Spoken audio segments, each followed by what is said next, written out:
Hey guys, welcome back to my channel. So this is Lonnie and you're gonna join me on a November front yard garden tour. If you're wondering why I'm crouched down in my patio corner, is because I live on a very busy street, and I swear to you, I've been trying to record this thing like a million times, but I just can't get past the the cars just going back and forth, and you can probably hear it right now. Yeah. But enough chit chat over here. I'm going to go ahead and show you exactly what my garden looks like in the front yard for November. I want to say for the most part, it's pretty good. I'm going to give you some tips here and there about it.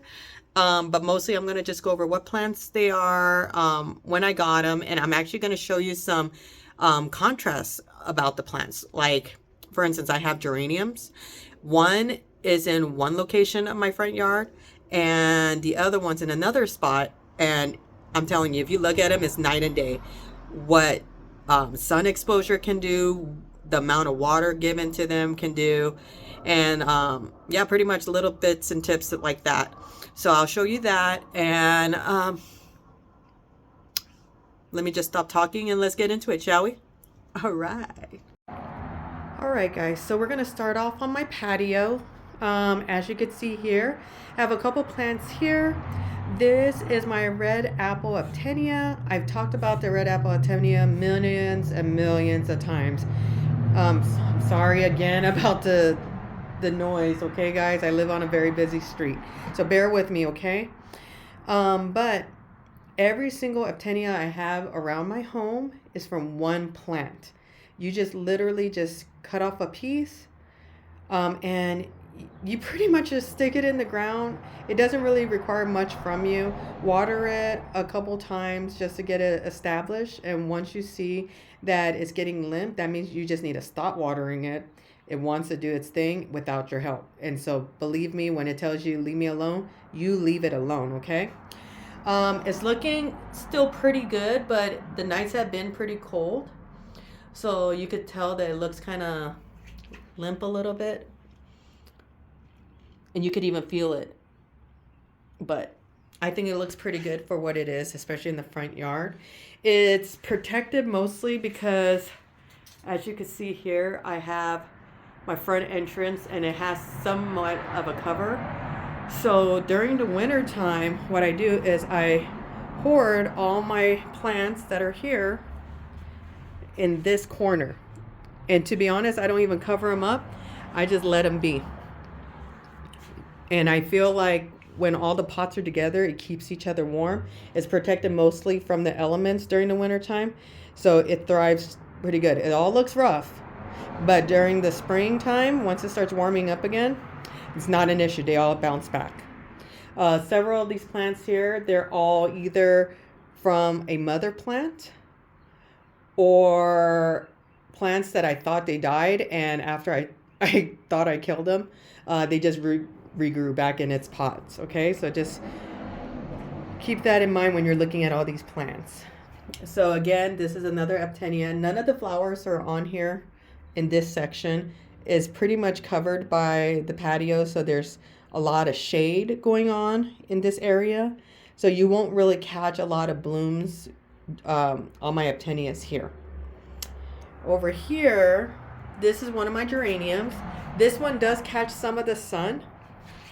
If you look this way, my home is south facing, so it does get a lot of light coming through here. So right where my geraniums are right here, it captures the most light. But as you can tell, it doesn't look too great, right? If you look really close, a lot of dead leaves, but I leave it in there. I use it as mulch, and when the leaves are spent, you literally just pull it off. It's not the best smelling plant, but it is definitely beautiful when it does bloom. And I wanted to show you guys how it actually looks throughout the year. This one is not my best looking plant, specifically in this spot. If I wanted to, I could rotate its location, it'll do better, which I might do next year, depending on if this one survives or not. But yeah, I just go through it and I just pull off all the dead and spent leaves and flowers, and I use it as mulch.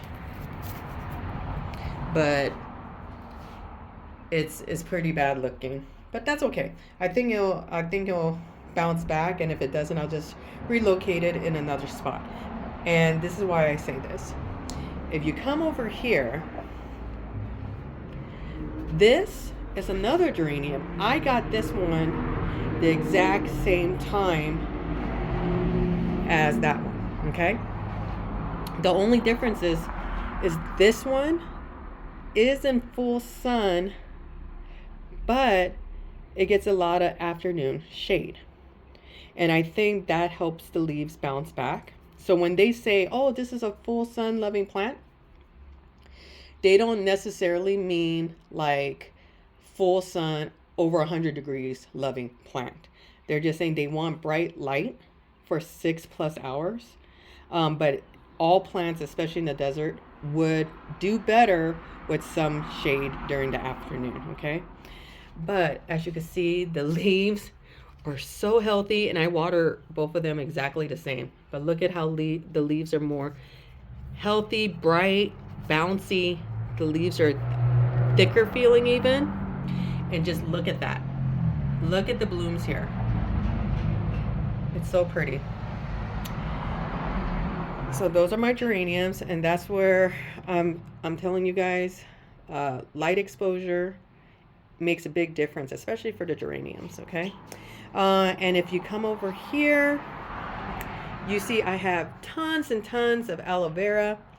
Every single one of these plants comes from one mother plant that I have. I'll show you her in another video. She's in the backyard, but every single one of these came from her. She is definitely a solid producer. I mean, look at this one. There are just so many. So this magical, beautiful bloom right here is a celosia. I had several in this pot. Like I told you before, I thought all the plants that were in this pot were dead, so I replanted all the baby aloe vera in here. And then all of a sudden, while I was taking care of this aloe vera, the celosia came back. So I was so happy about that because it's really, really pretty. What I can tell you is that the main reason why all the celosia that was in here in the first place died, I can tell you 100% I overwatered it. And here is the proof. So when I overwatered, I left this in here so you guys could literally see. And it's definitely dead now.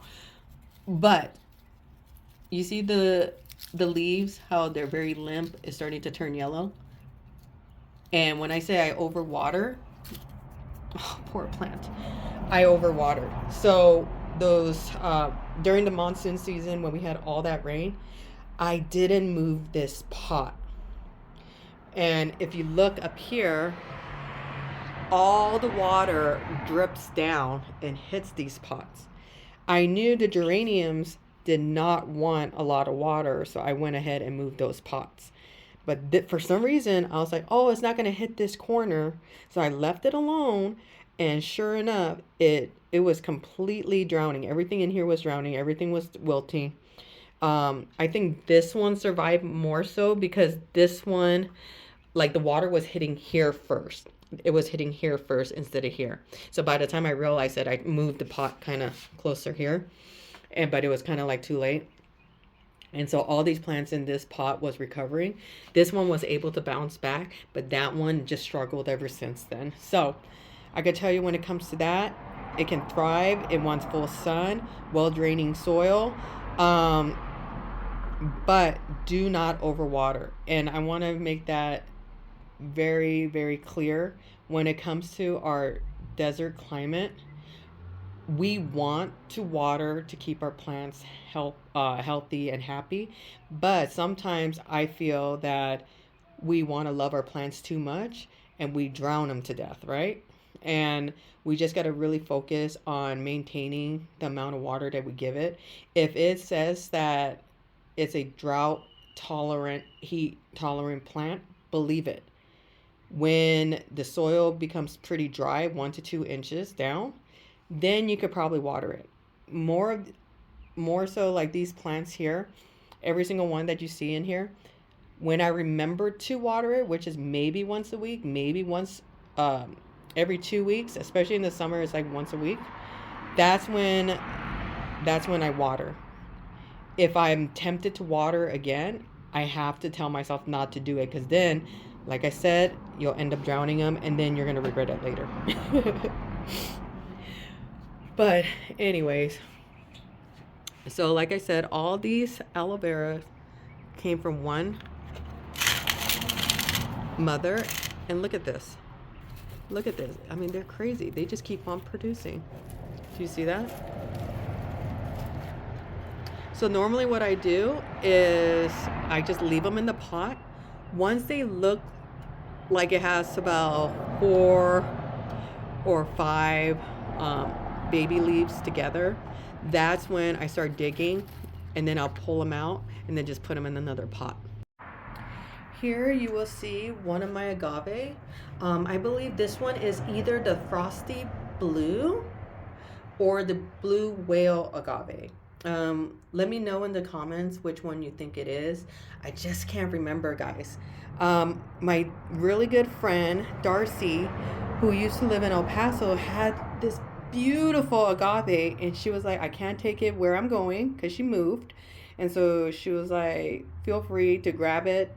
So I took it, and this was actually the baby of the one that I got from her. The big one is in my turtle habitat, and then I just saw this little baby come up, so I just planted it in here, and it's been thriving since. Again, same thing. It was raining, and I over watered it. I left it out. I left this pot out here so it could catch some natural rain, and then I forgot about the pot, and then boom, it struggled just a little bit. It's bouncing back because, we haven't had rain in a while, so it's a good thing, but it did enough damage that kind of messed up some of the leaves on it. But it's still doing good. Same thing with all the other plants, drought and heat tolerant. It likes dry soil. With this one, I literally water maybe once, twice a month, and that's it. So we are now in the front yard, the main appeal, right? And you will see my boxwood hedge. When we moved here 15 years ago, this was already established in here. The only problem with this is, let me get closer so you guys could see. Do you guys see that? It was completely dying on me because it had some kind of fungus on it. It had, I can't even tell you, I think it had blight. It was something else. Like, I felt that it was so diseased, there would be no way for us to save it. And I was actually contemplating if I needed to remove every single one of these. But then with time and talking to specialists over the years, for the most part, most of them said leave them in here. Just make sure that we use clean tools and equipment to maintain it, make sure we feed it correctly, and they actually bounce back a lot, surprisingly. It's been, like I said, 15 years. So no, they're not perfect, and no, I don't think and expect to get rid of every single disease on these bushes, but I think that they look pretty enough to keep and maintain, so that's what I'm going to continue to do. If you see here, I can't tell you enough about this plant. This is one of my favorites here for zone 8B, and they're the lantana variety. This one is the purple lantana. I'll go ahead and place some information in this video for it. But you cannot go wrong in our area with lantana. They have white, yellow, purple, pinks, orange, red, and I could go on. There's so many different varieties of lantana. They all thrive here. There's some that are mounding like this. There's some that are so big you can make them into a bush. You could get the ones that are trailing. There's so much variety in this plant, and I love it. As you can see here, if you look really close, do you guys see that? The petals, the purple petals are so pretty, right? And it has like a pretty little white inner lining, I want to say. And it's so pretty. You see this right here? That is what's called chlorosis. So you get chlorosis when pretty much you overwater to the point where all the nutrition has been depleted from the soil and is lacking its nutrients, right? So along with pretty much trimming your bush often to encourage blooms from coming, you're going to want to make sure you feed your plants. It's very, very sturdy, but you want to feed it at least 2 to 3 times out of the year so that you don't have this issue. And one of the other ways along with feeding it is you want to just, again, not water too much, okay?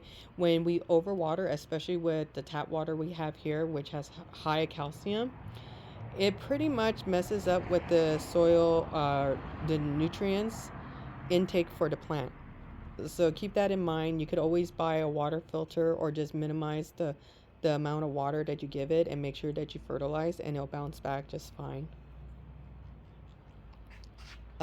My pumpkins, guys. How gross is that? Oh no, this one's even grosser. I know grosser is not a word, but ew. Look at that. Disgusting. I'll let my husband deal with that later. So if you look over here, the next plant I want to talk about is my Japanese honeysuckle. Oh, guys, I'm so happy that it decided to grow back. If you've been following my Facebook gardening group, you know that this plant, I'll put a picture of what it looked like before. It was so beautiful, guys. And I'm talking about it was growing, thriving. It smelled like heaven. I kid you not. You walked through and it was just like heaven right before you went into my door. But I was in school at the time. I was working. My daughter has a lot of activities, so we relied on assistance to help in the yard. And this thing, as many times as I said, please trim it back so we can encourage airflow, it really wasn't touched. And because of that, you could see a lot of dead leaves, and it got to the point where everything was just dying off. So we had to make a decision of either just chopping it all down, replanting it, or cutting it back some and seeing if it will grow. And then if we were going to cut it back, when were we going to cut it back? We had a lot of suggestions, and we went with let's just cut it back, see what happens. Worst case scenario, if it doesn't grow back, then hey, we could always replant, right? Because it's very prolific. I know a lot of people are going to say, oh, it's Japanese honeysuckle, so it's going to be very invasive. To be honest, I have not experienced that. I've had this honeysuckle for several years. Never experienced that in my life, or my life with this plant, okay? I'm assuming that depending on the location that you have it, that will make a difference. But here, again, I said this is south-facing. My home is south-facing. So it gets the most of the sunlight or sun exposure. There's no blooms on it, but it blooms like 2 to 3 times a year. But I think it's in the best spot that it could possibly be. Next year, what I'm planning on doing is I'm going to shape this part, and then I'm going to intertwine it all the way around. If you want to know how I got this to go around my archway, just look in my Facebook group about my honeysuckle post, because it actually shows you and talks about the wire I used and how we installed it. But the long story short is we got some galvanized wire, we got some brick screws, and my husband attached it to our brick. Let me see if I can find it. Oh, there it is. You see that? And he just wound it up against the brick screw. And then he just had several pieces and he put it all along the rock wall. And hopefully next year we'll be able to get it all the way across. Oh, there we go. I don't know why I didn't show it to you guys on this side. Hello. This is a better view of the wire. So the next beauty that I want to show you is my sweet potato vines, guys. This is a ornamental sweet potato vine. I've had it for several years, and to be honest, this one does produce sweet potatoes. You'll hear people say you can't eat those potatoes. They shouldn't be producing potatoes. Mine does. And I could pull it out and show it to you guys. However, all the sweet potatoes that I get from this area looks all busted because many of you guys know that when I purchased this home, there were several layers of rock and landscaping.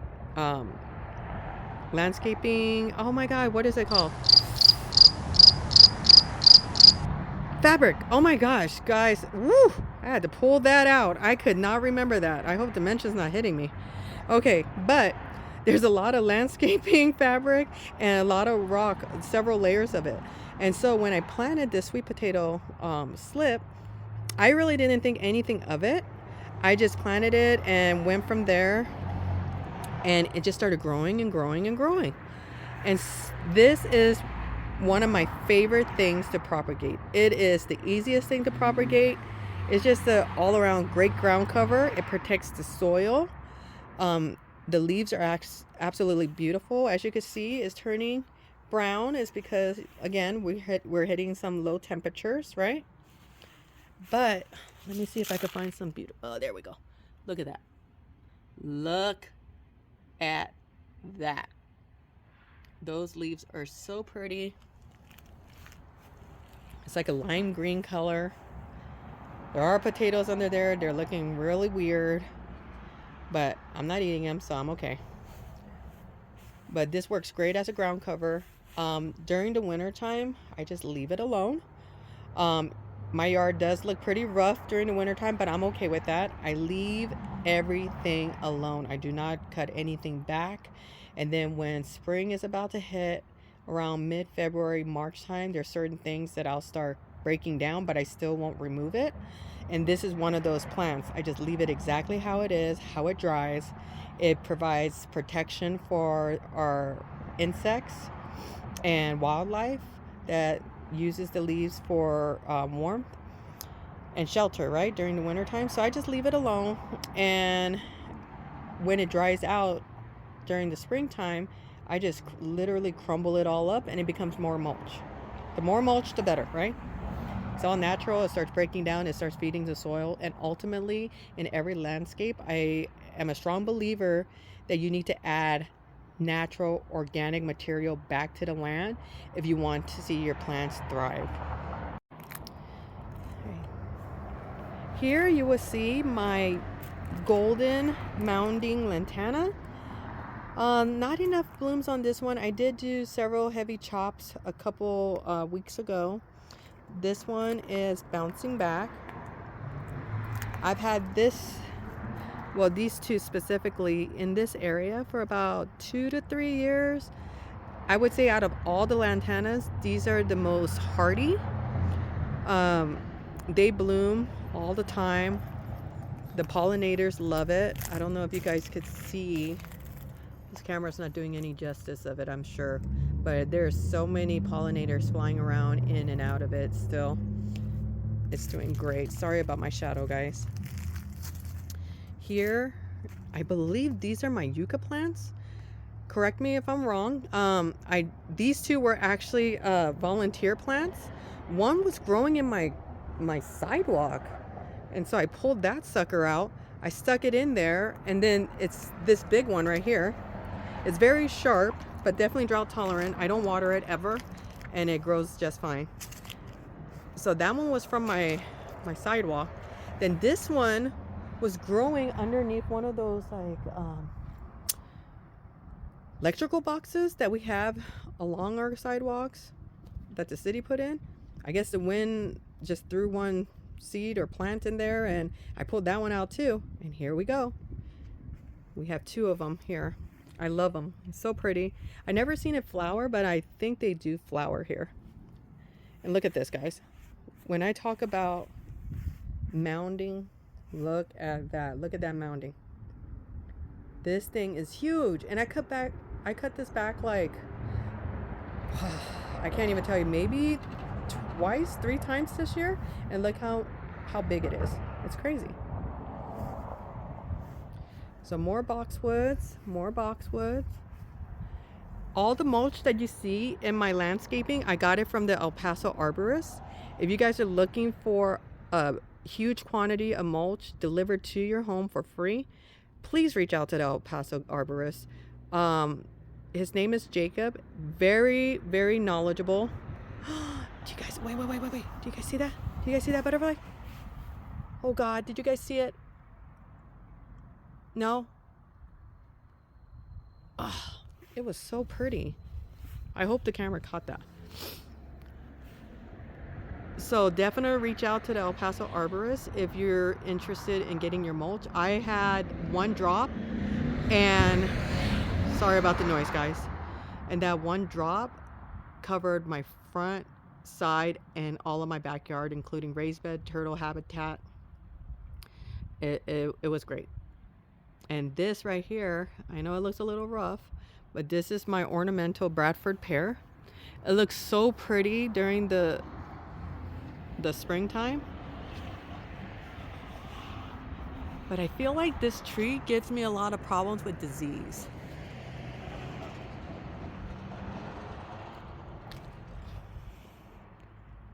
Tell me, what do you guys think this means?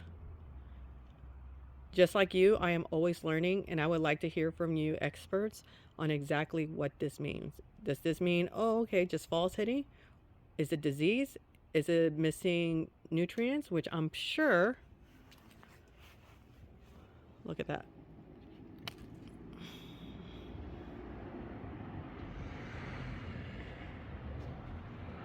Side note, guys, look at the quality of this camera. What?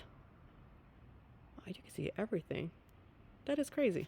Okay, so again, this is my ornamental Bradford pear tree. Does not produce any fruit. Does blossom in the springtime. Does okay here. I'm not gonna say it's my absolute favorite tree. Some people say that it smells funny. I don't get a smell from it, but several people throughout the years have said it does put off a strong odor. I don't know. You tell me if you do smell something. Next, I want to show you my lawn, okay? Just like in pictures, everyone's going to show the best part of your yard and kind of avoid the parts that suck, right? And I want to show you something. This literally is the best patch of grass we have on our entire property. I don't know why, but the previous owners put like 5 sprinkler heads right here in this patch. So this grass is just beautiful and lush. I mean, look at this. You see that? Look at that bounce. You guys see that? Yes. Look at that. But then you go to this side of the yard and OMG is not looking too good, right? So let me give you a backstory on this. Once upon a time, we had a pandemic. It was the COVID-19 pandemic. And during that time, my husband, who was the assistant chief for an ICU here, was not able to assist me in yard work, right? So he hired True Green to assist me. That was the biggest mistake ever. Our grass was never able to bounce back fully from that. I don't know what they sprayed. They swear up and down they sprayed exactly what they needed, but it killed every single plant in my yard.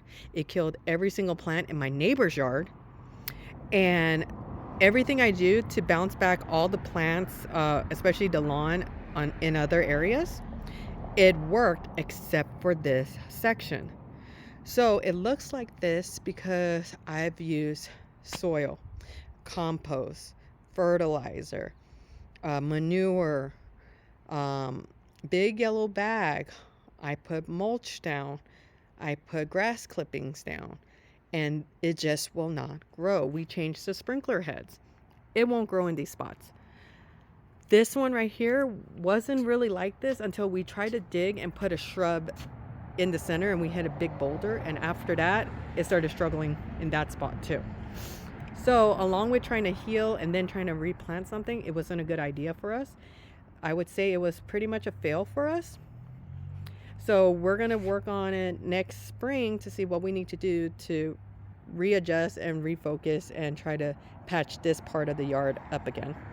But take a little ride in my mind and tell me what you think about this idea. Now this part is also rough, right?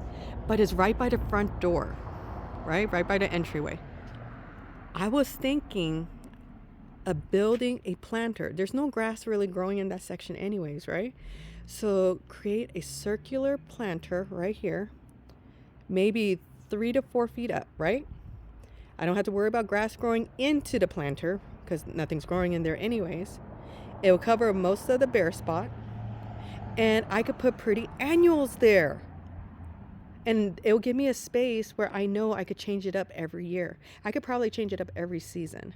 So let me know if you think that would be a good idea or not. And if you think that I could use this spot in another way, go ahead and drop it down in the comment box, because I really been focused on this spot and I want to build a planter.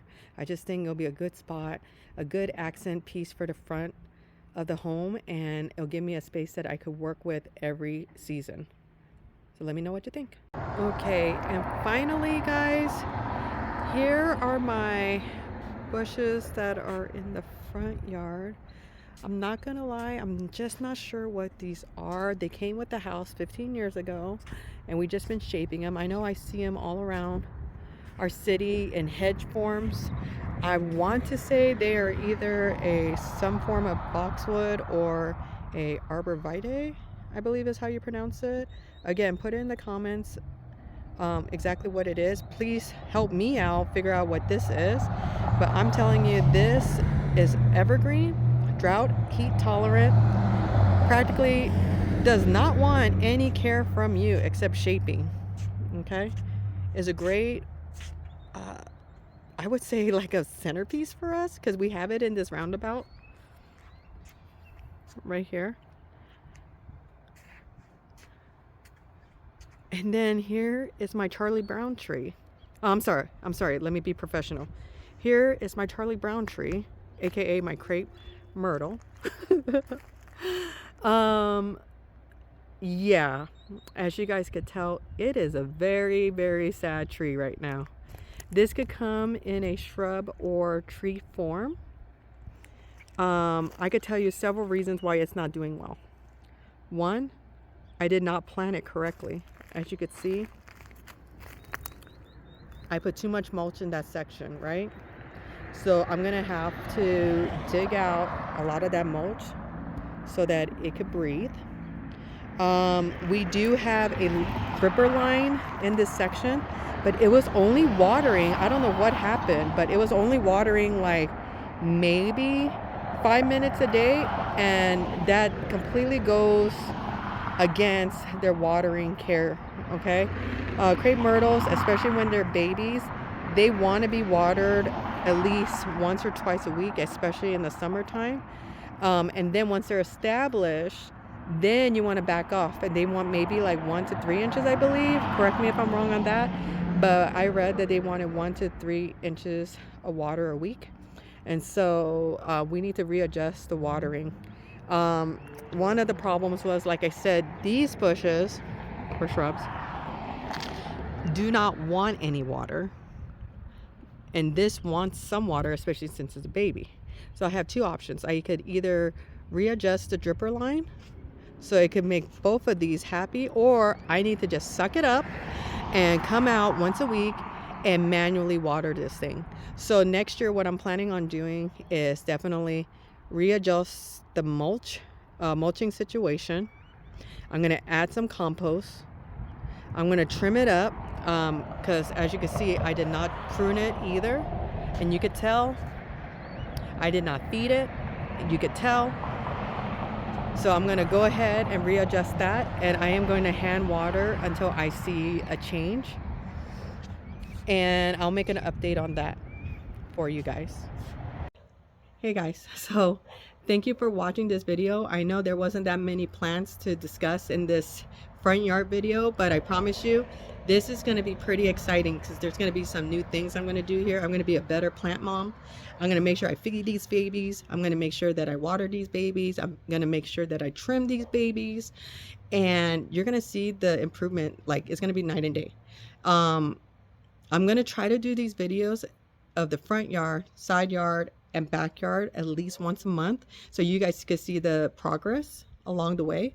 And I'll tell you about what I'm doing to feed them, how to water them, when to water them, what I'm using to trim up everything, and we'll see how the progress goes together. So enough chit chat, enough rambling. Thank you so much for watching this, and I hope you liked it.